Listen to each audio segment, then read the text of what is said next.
Let's talk private credit and investor relations.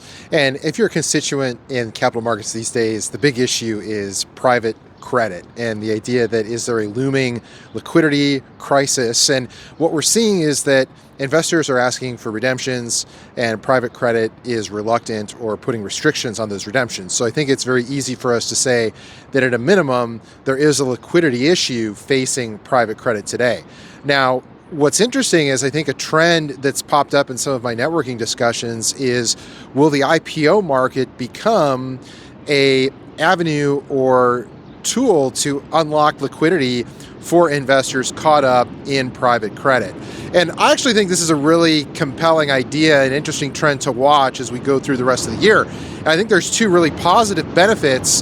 One is that it's going to help the health of the actual public markets if we do get this IPO safety valve for liquidity. And secondly, it'll create a lot of opportunity for investor relations officers, and that there will be just more public companies for officers to find opportunity at. And I think what's really interesting is if we do get this increase in IPOs and more companies, coming to the public markets, is I think you're going to see longer term a shift in trend away from passive investing, or at least a greater balance towards active investing. You think of the last 10 years or 15 years, and the markets have become a hotbed of just passive investing. I think it's really part and parcel of the growth of private credit and a lot of entities staying private longer, not going public, and essentially private credit just buying up all of software over time.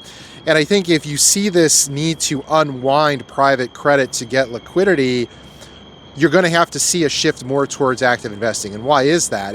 Well, if you have a lot of companies IPOing at a given time and you're competing with Anthropic, that's a possible $1 trillion IPO, or SpaceX, or others, or just competing with 10 other people in your sector, by default, you have to be active. In order to unlock value for shareholders, you have to be active in the market and telling a narrative and forcing investors to engage and be interested in your stock. And so I think at a minimum, what we'll see if this liquidity crisis does get larger or turn into an IPO bonanza in the rest of the year and into next, I think you will see a greater need for active IROs and, really, to sum it up, a human in the loop. Like, we can't continue in this market where, hey, I just do IRR off the side of my desk, I use AI to do it. You need a human to adjudicate and ultimately drive that engagement with investors and that content curation in order to unlock shareholder value over time. Thanks for watching.